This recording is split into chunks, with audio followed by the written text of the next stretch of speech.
कई सालों से प्रतीक्षा करते हैं पेपर की। और जाहिर सी बात है, उनके दृष्टिकोण से देखा जाए तो एग्ज़ाम का होना बहुत महत्वपूर्ण है, लेकिन सीबीआई की जांच का भी होना इसलिए महत्वपूर्ण है कि अगर उन पर जांच नहीं होगा, उन पर शिकंजा नहीं कसा जाएगा, तो बताइए एग्ज़ाम देने के बाद भी ये बच्चे क्या करेंगे? ये हमारे भाई या फिर हम ही लोग अगर एग्ज़ाम बैठेंगे तो क्या करेंगे? 27 लाख किस झारखंड की क्षमता है कि 27 लाख में अपने बच्चे के लिए किस सीट को खरीद पाएगा? तो सीबीआई जाँच भी अनिवार्य है और परीक्षा का फिर तुरंत लिया जाना भी अनिवार्य है। 23 मार्च 2023 को 60-40 नियोजन नीति के विरोध में जो प्रदर्शन किया गया था पूरे राज्य में, जिसमें विधानसभा का घेराव का एक कार्यक्रम रखा गया था और जिसमें छात्र शांतिपूर्ण तरीके से ही विधानसभा के काफ़ी दूर में ही उन्हें रोक दिया गया था। और उस दरमियान आंसू गैस इत्यादि, रबड़ गोली इत्यादि बहुत कुछ की बौछार भी की गई थी और साथ ही साथ कुछ फर्जी मुकदमे भी किए गए थे, क्योंकि इस राज्य की आदत है हुक्मरान की कि जब ये स्टूडेंट के मूवमेंट को दबाने का प्रयास करते हैं तो कुछ स्टूडेंट्स पर फर्जी एफआईआर किए जाते हैं। तो उसी के तहत एक मुकदमा किया गया था, जिसमें आज हम लोग बेल के लिए हमारे वकीलों के माध्यम से, रितेश दा उनके माध्यम से बेल के लिए अप्लाई किया था और हमें आज बेल मिला। तो माननीय न्यायालय का आदर करते हैं, सम्मान करते हैं, जिनके माध्यम से, चूँकि कहीं ना कहीं जो फर्जी केस लगाया गया था, माननीय न्यायालय ने उसको संज्ञान में लिया कि भाई ये तो पढ़ने वाले छात्र हैं और ये इस प्रकार के मूवमेंट में तो अक्सर ये भाग लेते हैं या फिर अपनी बातों को रखते हैं, तो इसका मतलब ये नहीं कि ये कोई किसी प्रकार के असामाजिक लोग हैं। तो कुल मिलाकर हमारी जो आवाज़ है वो उसे दबाने का जो प्रयास किया गया था वो नहीं दबेगी और हम लोग जब इस प्रकार के लांछन या फिर आरोप प्रत्यारोप लगेंगे, हम लोग मजबूती के साथ फिर बाहर निकलेंगे। ये समय है, क्योंकि समय कम बचा है, ऐसे समय में आप गांव घर में घूम रहे, जन आशीर्वाद यात्रा कर रहे हैं और ऐसी परिस्थिति में कोर्ट कचहरी को भी मैनेज करना पड़ता है, तो कितना मुश्किल होता है? देखिए, जब पॉलिटिक्स की बात आती है, राजनीति की बात आती है, तो बहुत सारी चीज़ें आपको फेस करना पड़ता है। सही बात है, अभी हम लोग पूरी तरह से गिरिडीह लोकसभा को फेस किए थे और अपना जो भी समय हम लोग का व्यतीत हो रहा था वो गिरिडीह लोकसभा में ही हो रहा था। उसी बीच आज रांची बेल के माध्यम से निकालकर समय आना पड़ा, तो कहीं ना कहीं एक दिन का तो उस हिसाब से मानते हैं कि थोड़ा सा माइनस हुआ है, लेकिन कोई बात नहीं, ये बहुत इंपॉर्टेंट कार्य था। हम लोग इसे एक दिन को अपनी ऊर्जा से फिर बैकअप कर लेंगे। जनाब जी, जिस तरह से आप लोग बहुत सारे आंदोलन किए थे, आंदोलन के दरमियान बहुत जगह पे आप लोगों को धाराएँ लगाया गया था, केस मुकदमा हुआ है, कितने मुकदमों से अभी तक आप राहत पाए हुए हैं? हाँ, कुछ मुकदमों से राहत मिली है और कुछ अभी भी न्यायालय के समक्ष बेल के लिए आवेदन दिया गया है और हमें उम्मीद है, क्योंकि हम लोग किसी भी मुकदमे में ना हम लोग किसी प्रकार का आपराधिक छवि के व्यक्ति हैं, हम लोग तो पढ़ने वाले छात्र हैं। 2 साल के पूर्व भी हमारा उदय हुआ है राज्य में एक चेहरे के रूप में, तो हमारी कोई एक पढ़ने वाला एक साधारण सा कृषक परिवार का छात्र है, हमारा कोई बैकग्राउंड है नहीं ऐसा। तो केवल और केवल आवाज़ को दबाने के उद्देश्य से ये केस अब पूरे राज्य के कुछ जिलों में किए गए हैं, ताकि झारखंडियत पर कोई बात ना करे, कॉर्पोरेट के खिलाफ कोई ना लड़े। आज जो जुल्म और सितम झारखंडियों के साथ हो रहा है, तो कुल मिलाकर हम लोग की अपनी आवाज़ को बुलंदी के साथ ही रखेंगे। जयराम जी, ये फर्जी केस कब तक होते हैं? ये होते रहेंगे, ये चूँकि आखिर वही अंग्रेज़ों की व्यवस्था को हमने अपनाया है, तो अंग्रेज़ों ने इस व्यवस्था को इसलिए लगाया था कि जब ईस्ट इंडिया कंपनी भूमि अधिग्रहण करेगी तो उनको आसानी होगी, अगर कोई लोग आवाज़ उठाएंगे तो उनकी आवाज़ को दबाया जाए। तो ठीक उसी प्रकार जब हमारे हक अधिकार को छीना जाता है, तो हम जब अपनी आवाज़ को बुलंद करते हैं तो फर्जी केस एफआईआर सामने आते हैं।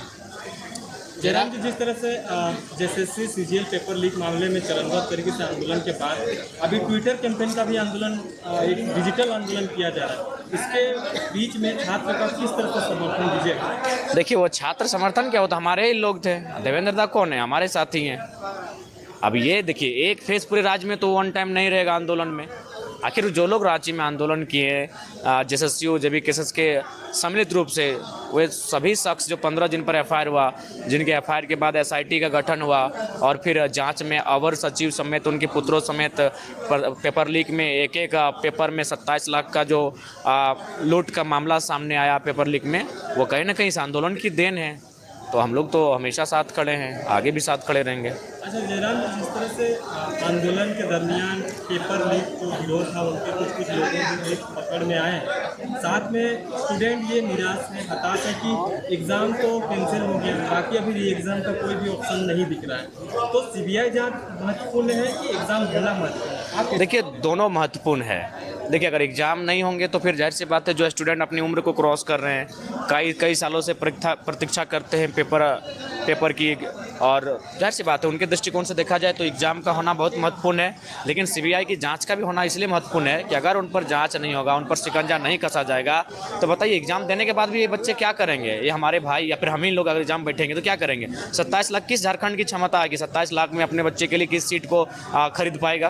तो सीबीआई जाँच भी अनिवार्य है और परीक्षा का फिर तुरंत लिया जाना भी अनिवार्य है। अच्छा, अब लोकसभा चुनाव की बात करते हैं तो क्या आपका ये सब जो धाराएं आपको लगाई गई है इसमें क्या चुनावी नहीं, कुछ बिल्कुल नहीं, किसी में हम किसी भी जो भी एफआईआर हुए हैं वो बिल्कुल हम पाक साफ हैं, उसमें किसी में हमारा कोई हाथ नहीं, किसी में हमारा कोई संबंध नहीं। मैक्सिमम जो एफआईआर लगे हैं आप उनको देख सकते हैं। एक एफआईआर तो हद है, एक एफआईआर को अगर आप सुनेंगे तो हद लगेगा कि जयराम महतो का फोटो लगा था इसीलिए एफआईआर किए हैं। अब मान के चलिए नरेंद्र मोदी जी के नाम से अगर भारतीय जनता पार्टी और राहुल जी के नाम से कांग्रेस कहीं आंदोलन करती है तो उस बैनर में तो उनका फोटो होगा, तो बताइए ऑल ओवर इंडिया में कहाँ ऐसे में उनके नाम पे एफआईआर होगा? तो ये मैंने बेतुका तर्क था। आप उस एफआईआर को, चार्जशीट को पढ़िएगा, आपको भी हंसी आएगा कि पता नहीं एक साधारण सा लड़के के पीछे इतने लोग लगे हैं कि आज मैंने बेतुका तर्क के माध्यम से उन्हें एफआईआर करना पड़ता है। झारखंड की राजनीतिक घटना के बारे में क्या कहना चाहेंगे? कांग्रेस की गीता कोड़ा बीजेपी में जा चुकी है।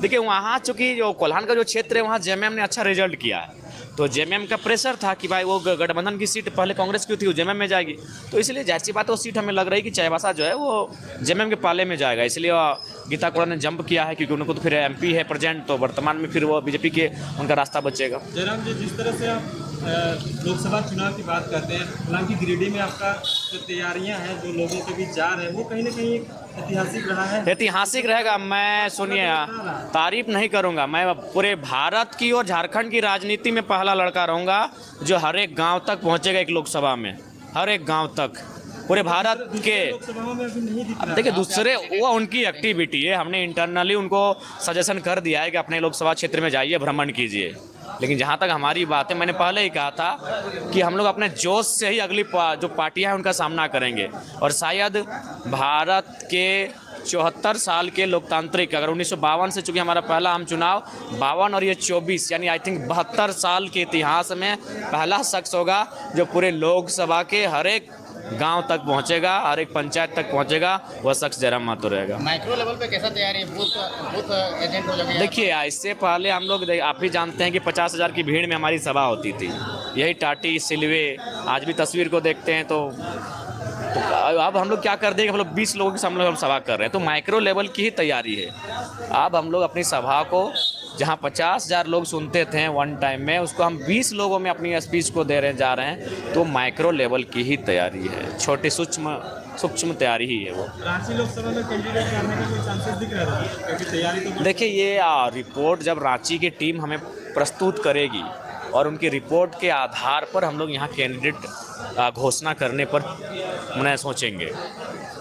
कैंडिडेट का चयन कैसे करिएगा? देखिए, वो तो निश्चय ही जो रांची में हमारे साथी हैं वो अपने गांव में जाएंगे, गांव के लोगों के बीच, गांव की चौपाल में बैठेंगे, किसानों के बीच बैठेंगे, छात्र नौजवानों के बीच बैठेंगे, कामगारों के बीच बैठेंगे, और वहाँ से जो राय हमारी छनकर सामने आएगी उस पर हम लोग अमल करेंगे।